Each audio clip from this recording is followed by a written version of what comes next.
Hey there, biohacker community. Yarrow here. I am just so feeling privileged to be able to spend time with you, even if it is virtually. I wish I could be there in person. I just love this event. I'm sure at this point in the day, your minds are bubbling over with all kinds of new ideas on how to support resiliency, and also old ideas reaffirmed and brought to light by different perspectives. So this is what I love about this event, is that there is just such a great capacity to come together to learn and to grow into some of these concepts. And the biohacker community is just a thriving, awesome place to do this. So I hope you've been having a great day. But I also wanted to just mention, I'm not going to do any slides because I want to just kind of dial you back in a layer and just peel back the onion for a moment and just be here with you, to be connected in this moment. First off, I want to say I'm here in the forest on Vancouver Island. This is my home. This is the land I live on. We have about 9 acres of forest land next to a marsh here. Lots of beautiful creatures, birds, insects, all of that stuff. This is about connecting to nature for me, and something I found as a deeper level of resiliency is my connection to this planet. Also my connection to myself and my connection to others. All are fed through the biofeedback loops of connecting back into Mother Earth, into the natural world. This is where I think resiliency really comes to the forefront, is when we know no matter what happens, no matter what adverse situations, challenges, issues, imbalances, chronic sociological conditioning and educational overlaying and uncomfortable feelings that come up, we know that we are connected. We are still part of this earth, and we are a being representing the whole beauty of what life is, not just a little sliver or a section. We are part of this whole. And I think this is a big piece of resiliency for me. So before I get started, I want to take you through a 5-minute meditation. And this is really homework for you, actually. This is homework for you to do on your own when you're out in nature, anytime. And I'll just say mindfulness practices to begin with are one of the best ways to really build our resiliency, especially in these times when we are, having a social distance and when the world is such a crazy place right now. I mean, there's all kinds of potential economic collapse, but there's a beautiful silver lining to that. It's allowing us to see the deep stuff that's not serving us, the lack of capacity that we don't have anymore. But there's also this isolation factor, and a lot of us are having anxiety or mental imbalances and illness of some form, and this is a big piece of resiliency. So I'm going to take you through a 5-minute, 5-part meditation, really simply just to ground you back in. So take a couple of deep breaths, settle into your chair, settle into your feet if you're standing. Allow your energy to just flush through your body, filling it with light, filling it with energy. Just fill yourself with as much energy as you can. Take that energy into your feet. Bring your attention to your feet and ground that energy into the earth. Send it deep into the base layer, deep into the center of the earth. And allow your energy to fill with that energy and circulate back up, permeating the soils, permeating the concrete through your feet up into your body, and fill yourself with that earth connection. You can do this anywhere, whether you're in a city, forest, grasslands, snowy pastures, doesn't matter, in your house. You connect back into the earth and back up. We're going to do a meditation called the 5, and I call it 5, 4, 3, 2, 1. And it's a sensory meditation. It's very simple. It has no metaphysical awareness like this whole connecting into the earth, although this is an important piece of our everyday being. It's about connecting to our 5 senses. The concept of this, very simply, it only takes 5 minutes. I love doing this when I'm out in nature. It's something I would recommend is your homework to really connect in deeper, to bring your body into presence, to get away from monkey mind, to step us out of that thinking about the future or reminiscing on the past. This is very typical in our world. This is one of the biggest challenges to our resiliency is not getting present. And there's lots of different kinds of meditations, lots of mindfulness practices you can do, but I want to take you through this 5 sense meditation because this has really been profound for me. And I find when I'm feeling anxious or when I'm feeling out of balance, coming out into nature to do this is the most ideal thing. It only takes about 5 minutes. So we're gonna start just ground into your chair, settle in. If you're standing, ground into your feet, connect into the earth, get present with your body. And we're gonna start with the 5 senses, easiest one being sight. So don't close your eyes. Open your eyes up wide and look around you for a minute. Look at yourself, look at the people in the room, maybe look at the stage, maybe look at all these different things. Pick out 5 different things that are unique and that catch your interest. With each one, look closely. So for me, I'm gonna look at this lichen here and you can just look really closely. What is it that's unique about it? Give it some appreciation. Maybe it's your shirt. Oh, it's really wrinkly along here. Or maybe it's your shoes. Maybe it's your phone.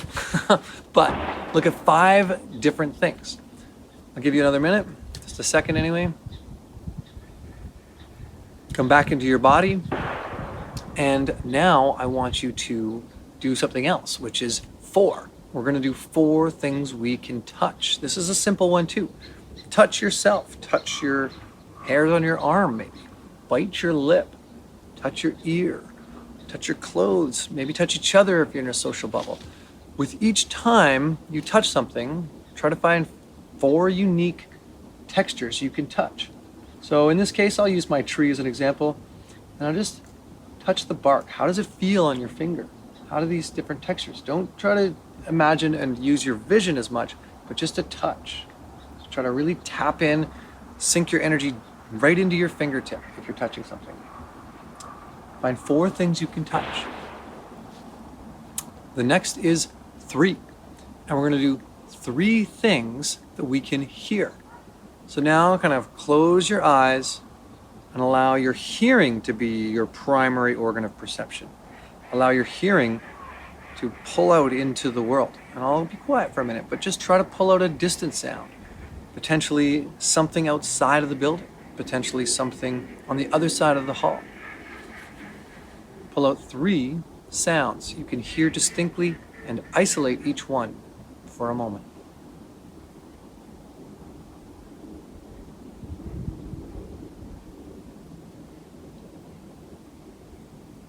All right, I'm gonna keep us moving along. The next one is 2, and it's 2 things we can smell.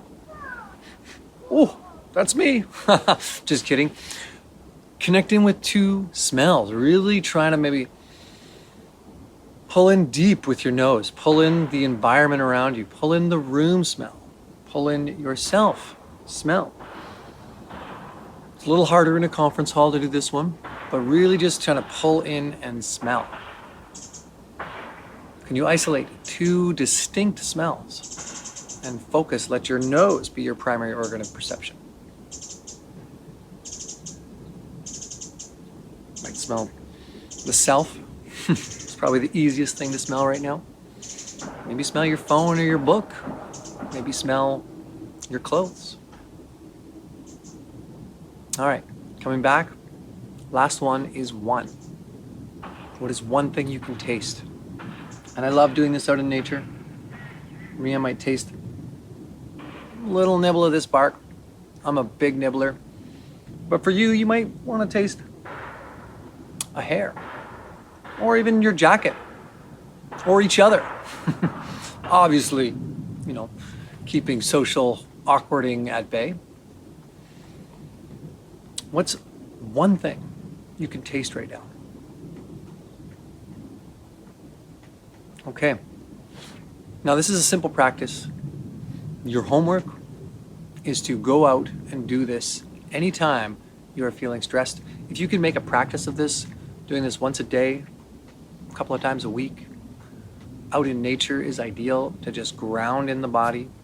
This is going to be a great practice for you. So now I want to take it to resilience on a polluted planet. We live in an environment that is growing in toxicity. Probably the biggest issue of our time is not about this economic collapse. It's not about who's right and who's wrong, or politics, or even our social media experiment that we've been doing in creating hierarchy levels of influence. All this stuff is secondary, it's tertiary. What's really happening on our planet that we need to become hyper aware of is a growing level of toxicity. This planet has been in a decline state for a little while now, where we've reached the capacity of our growth and we're on this curve downward.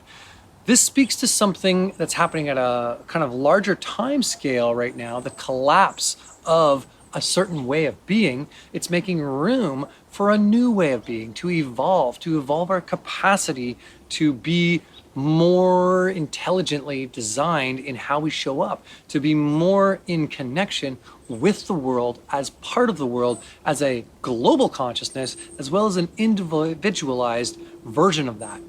So I'm going to take us to this level of the yin and the yang and the bipolar reality that we live in. We live in a bipolar reality. There are male, female, night, day, yin, yang, left, right, positive, negative. So many examples of this, of how we have these duality sides. So think of this as happening at every level of the time scale. There are things happening in the present moment, in the second. There are things happening in the day. There are things happening in the month, things happening in the year, things happening over the course of our lifetime, and even further back over the evolution of humanity as we come down to this new level that we're at now. Remember that all resiliency and all resilient beings have the capacity to handle large amounts of disruptive influence while still maintaining and thriving in a peak performance level, in a peak engagement level, in a way of being really able to handle all of this stuff coming in. So that's our goal when it comes to resiliency, is that we want to be able to actually handle some of this pollution while still maintaining a really high quality of health in our body, mind, and emotional and spiritual selves. These are all overlapping systems too. So when it comes to looking at our spiritual body, we may do work on our spirit level and it'll affect our physical level. We may do work on our physical level and it'll affect our emotional level. We may do work on our emotional level and it'll affect our mental level. All of these will overlap. So no matter what area you start to work on in building your resiliency or building flow, really, it's gonna be helpful for the entire whole. Now, I think of this duality as life and death. That's really what it is. Every second, every moment, every day, there is a death process and there is a recreation and creation process. Out of death comes creation. So partly what we want to do is get really, really good at dying, at letting what no longer serves us die, at moving out things that are toxic. So what we're going to talk about mostly is about the death process. It's about eating shadow. It's about clearing so that we can be that open vessel, so that we can handle and have the capacity to really thrive in even the most adverse situations. I find that the most important piece for me is that connection to the whole, this remembering that no matter what I'm struggling through, no matter what's going on for me, I am connected to something much bigger. I am part of this beautiful planet, and I know you are too. So that's what I've found to be one of the most useful practices, is just that rekindling of my senses, bringing myself back into my body, remembering that there's a much bigger picture going on. But I want to dial this into looking at how we can affect this on a physical level. So we have eliminatory channels in our body, and those are our kidneys, our colon, our lungs, and our skin. These are our 4 major eliminatory channels. So just to kind of go into those, how do we clear? How do we cleanse? How do we move stuff out of us? Because we can handle so much if we don't have congestion and blockage. Blockage creates stagnation, creates friction, creates heat, creates inflammation, lack of flow. Everywhere there is blockage in our lives, we are going to build up against our resilience and really counterintuitively harm ourselves at some level. So that might be on an emotional level, that might be on a physical level. Right now, just looking at the physical level, use these eliminatory channels as your key to how to keep nimble in the world. So I do a cleanse twice a year, in the spring and the fall, using my physical body during a time when the seasons are transitioning. So right now is a great time for a cleanse. Here in Canada, It's just after Thanksgiving, so me and my partner are starting a cleanse tomorrow, actually, where we're doing this no sugar, no carbohydrate, or no simple carbohydrate in any way, no dairy, no fermented foods. We're clearing out the diet, getting down to really just alkaline foods and enhancing the body with much more of these, just a little bit of acidic foods, 20% maybe, 80% neutral and alkaline foods, getting a lot more life essence, vital energy into the body, eliminating and stripping off all of the supplements that we might take. So no more B vitamins, no more essential fatty acids, no more minerals and all that kind of stuff for a 2-week period. During this period, and I highly recommend you do this once or twice a year, I find that this increases the vitality more than anything I know, is to cleanse, to clear. During this 2-week period, though, we will do supplements only that help the elimination process. So we'll do things like a light laxative, like a yellow dock or a cascara to move out the kidney or the colon. We'll do things like juniper or uva ursi or herbs like this, maybe a kidney herbal formula that we'll take daily, twice a day, to help flush the kidneys. We'll do things to help support the liver because that's what really processes all of these hormones and all of these toxins in our body. So we'll move the liver, maybe take a liver supplement, take a kidney supplement, move that out with a little laxative. This is a great way to start cleansing the body. Meanwhile, following through with a diet that is really clearing and cleansing. Again, eliminating all of your building supplements. No acidophilus, no medicinal mushrooms, none of this kind of stuff. Just clearing and cleansing. We'll also try to drink a lot of herbal teas, get really hydrated, move a lot of water through our system. And then if we're working on the colon, or maybe we want to work with heavy metals, or maybe there's radioactive isotopes in our environment, or maybe there's other toxins, we want to use things that are going to bind to these toxins and push them out of our body. And I do this as a regular maintenance. Usually in the spring, I do chlorella for 30 days. I eat chlorella every day, or we'll do like some cilantro or high chlorophyll, things like this to just clear that. But you can do that in the fall as well. Other ways you might want to work with that are things like shilajit. You may have heard of this. This is a mineral pitch out of the high Himalayan mountains. Its a name in Sanskrit is rock warrior. And really what it is something that helps pull out deep cellular bed inflammation and toxicity. So really good for those heavy metals and those radioactive isotopes and all that toxic jargon that gets stuck in our system because our body has nowhere to put it. So it puts it into these deep cellular beds, hoping that we'll never touch it again. It's like that closet that's full of boxes that you never unpacked. Well, we want to take the shilajit or something like that to help pull that out. I've also found one of the best things for stuff like this are zeolite clays and bentonite clay. These are two really great clays you can get. Both of them work at a level of pulling out toxins. The bentonite is a little gentler and cheaper, more economical. You might want to do even diatomaceous earth if it's parasites you're trying to pull out or something like that. Or if it's a dysbiosis of some form, you want to do some anti-inflammatory things like the slippery elm and calming down the dysbiosis. But really what we're trying to do here is clear. So the bentonite clay, one of the best things about it is it cakes onto the walls and it's like a mud bath for your digestive system. It's going to clean the pores or clean the microvilli and strip off many of the toxins, push them out through the colon. I also find the zeolite clay works really well this way too. Usually I'll do a like 75% bentonite to 25% zeolite, make that a little clay bomb in a bit of water, drink that back daily if I want to clear this area. The next thing I want to mention and talk about is the skin and the lungs. I'm not going to take too long to go into these, but if you can imagine that skin is the largest eliminatory organ you have. This is the biggest place for elimination in your body.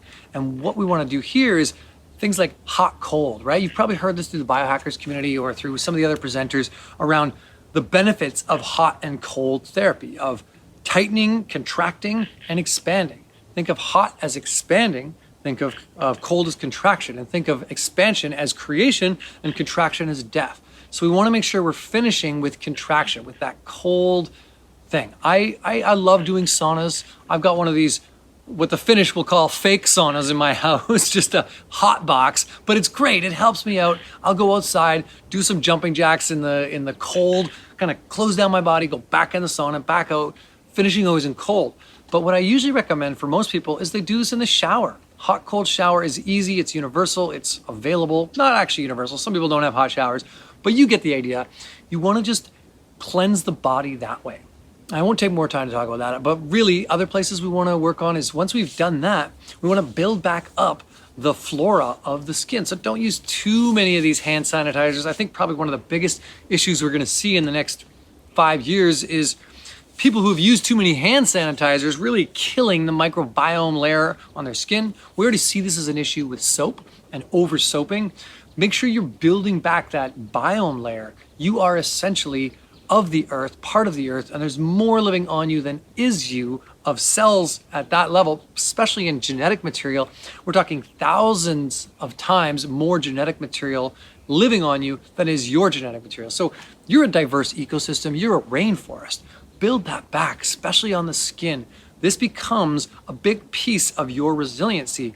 In Chinese medicine, they call this Wei Qi, and is your defensive qi to block outside influences from coming in. And we look at all old world traditions and we see that a big piece of it is having the capacity to block out things that are not us coming in. And the skin is our primary first level of defense here. But then as they come in our breath, they're in our lungs. Build back the skin, strengthen the lungs. Lung capacity is a big piece of resiliency. So you should be exercising at some level, increasing your cardio to a degree on a regular, consistent basis. And I'm not saying go for a run if you don't like running. I'm saying find something that really gets you sweating. Maybe it's dancing. Maybe it's moving your body in a certain way. Maybe it's playing dodgeball, or maybe it's a sport of some kind. Get out there and increase your cardio at some level. Get your breath going. But then also on the other level, do some type of slowing down your cardio. Get out of the shallow breathing of regular everyday breath. This is where a meditation practice comes in. This is where mindfulness breathing comes in. And there's lots of panchakarma breathing techniques, lots of deep breath work that can help both on a mental, emotional, spiritual level, but also on a physical level to increase the capacity of our lungs. From a herbal protocol, I highly recommend a herb called elecampane. This is also known as elfwort, and it grows through Europe. It's a European herb. It's a great one for toning the lungs. The reason they call it elfwort is because that's what you might use for an elven arrow. It's a good one. It's also one that's great when it comes to dealing with corona or dealing with viral overload in the lungs, toning the lung tissue. This is a good one, but so is other ones like usnea is another one. Astragalus is a great herb to increase and strengthen the lungs. Cordyceps, reishi to increase the capacity to slow down the breath, get better oxygenation to the cells. We're looking at other herbs like possibly horehound or mullein or coltsfoot or hyssop. There's lots of herbs to strengthen and tone the lungs. I just highly recommend you do this every so often, some kind of lung protocol, especially here in the fall. It's the lung season. Eat spicy foods. They will help increase the lung capacity, and just treat your lungs like a temple. Imagine they are a vessel. We live in an environment where there's lots of airborne pollutants. If our lung microvilli, or the capacity of the lungs, are strong and our mucous membranes are healthy, we can handle taking in some of these toxins and then shedding them out and moving them out of the system. I think of a common cold as an opportunity to heal and clear the mucous membranes. So instead of taking things that are going to stifle the cold, we want to increase the mucus and get clear, clean mucus. This is where golden seal comes in handy. That's one of the greatest herbs for that. Even echinacea can support stronger, healthy mucous membranes. So look at that. That's another piece of your cleansing. But then when it comes down to it, where we really can do the biggest work beyond our physical body is to start to clear the mind viruses, to start to clear the social constructs that don't serve us anymore. I think this is the opportunity we're seeing right now with Corona, with this present day, is that we're seeing where our capacity is low, where our capacity is not available. A lot of us are suffering right now from some level of mental illness. Being socially isolated is not how people are meant to be. We are meant to be in community. We are meant to be connected. So find ways to connect. Connect with people either online or in person in your right bubble, but make sure you're connecting. The reason I wanted to take you through that practice at the very beginning is because it's a deep level of connection to the self and to the senses.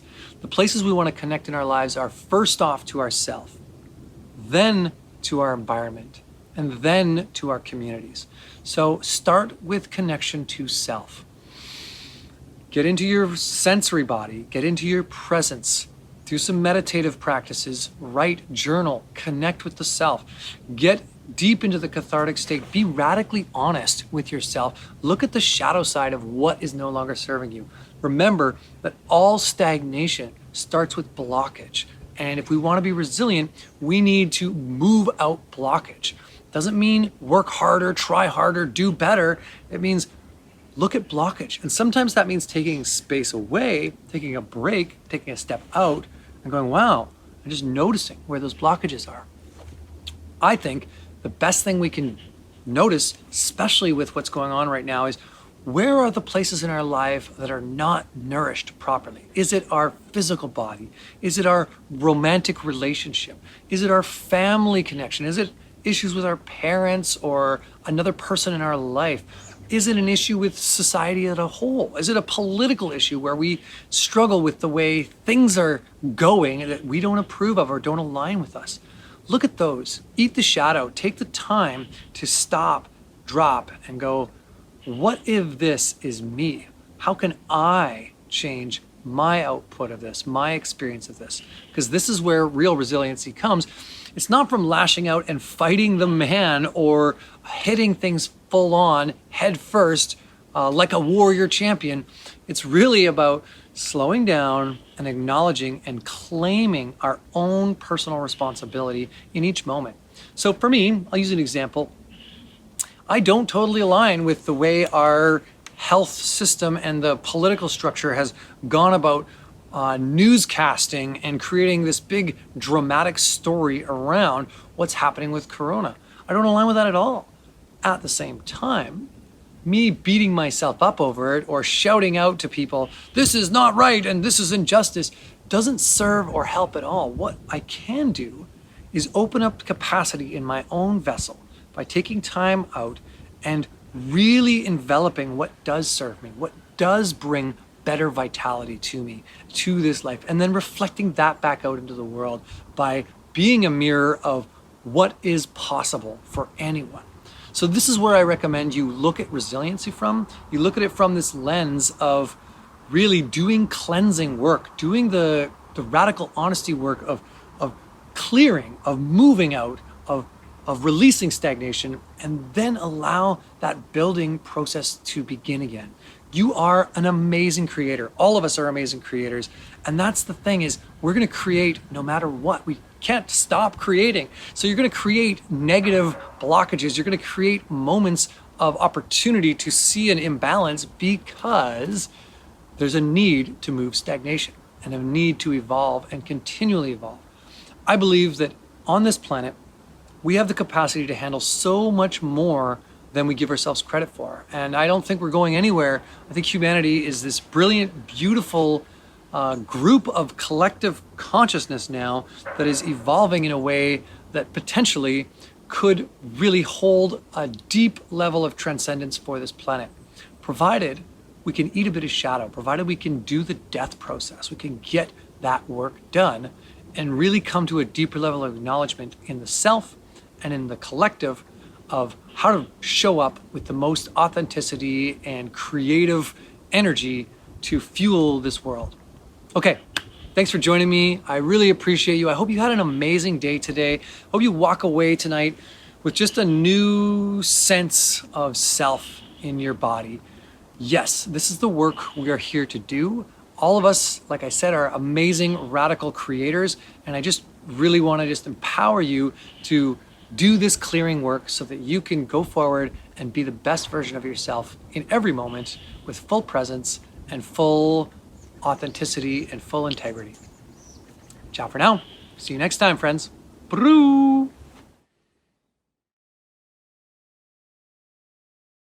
Can you hear us? Can you hear Teemu? I can hear you. Oh, yes. Technology. Happy to be here. And you are literally in the middle of the forest right now, my friend. Oh, that's beautiful. Now, There I was this, can, and it's raining here. We're in a rainforest. I can hear you. that's pretty amazing. We are in the future, in a cyberpunk future here, where there is no nature anymore. It's lost, and we have all masks and social distancing going on, viruses and all kinds of things. A utopia. But at the same time, yesterday I read from the news that first time in the world, in Finland, they did a study where they carried literally the forest in the front yard of daycare children who lived in concrete jungles. And they let them work on plants and tender the garden. And you know what the results were of that study?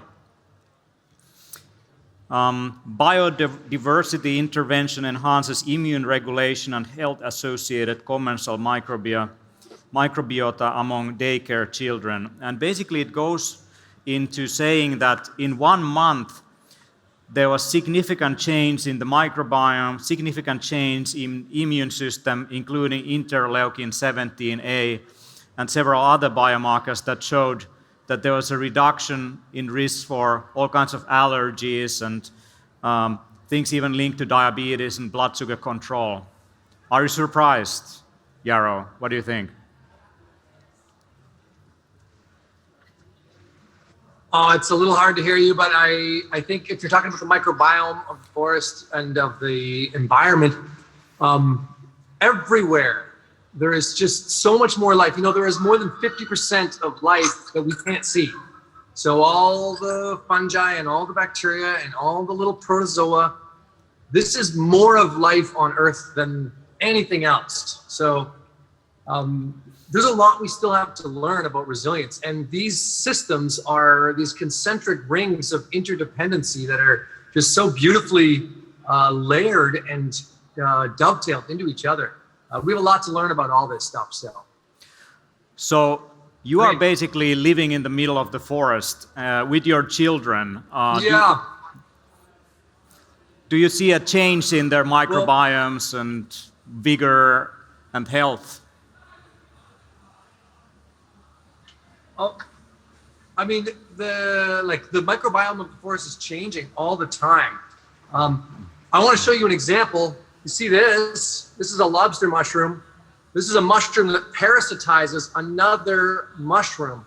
It lives underground and it's a not so choice one, but when it eats it, it becomes, this one actually becomes the most choice edible in the forest. And it's just so big and beautiful and abundant. And it's right here in my forest, but it's only here once it infects another one. So when we think of something as infecting or as a disease, sometimes we have that backwards. Sometimes that's wrong. That disease might actually be creating new life. And that's the beauty of the life-death process. Right. So we live in a symbiotic relationship with the little friends around us and inside of us. And in coronavirus times, we are losing that connection in a way. And that has potential health consequences. And I have tried to use every possible opportunity to get to nature. And every time I do that, I feel a significant change in my state of consciousness and well-being. And I just literally, although I love technology and I love the digital world, I like to, also have my other feet underground and swim in untouched lakes and walk in untouched forests and collect mushrooms and berries and all that. And every time I do that, I feel that I want to do that more. I want to live there. I want to be embedded in it.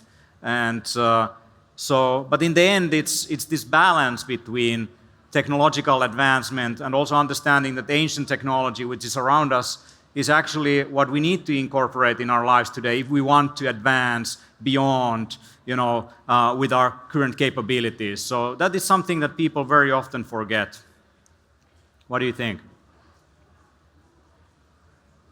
I think that we live in a world where we need to develop better technologies. At the same time, we're getting so far disconnected as a society from the natural world that we need to develop technologies that enhance our capacity to have more time to reconnect, right? To be able to not be such worker bees all the time and to have that time, be able to create the lifestyle of being part of this earth and being in between and working with both. So I'm a big fan of spending as much time as you can in the forest and of just at least 20 minutes a day.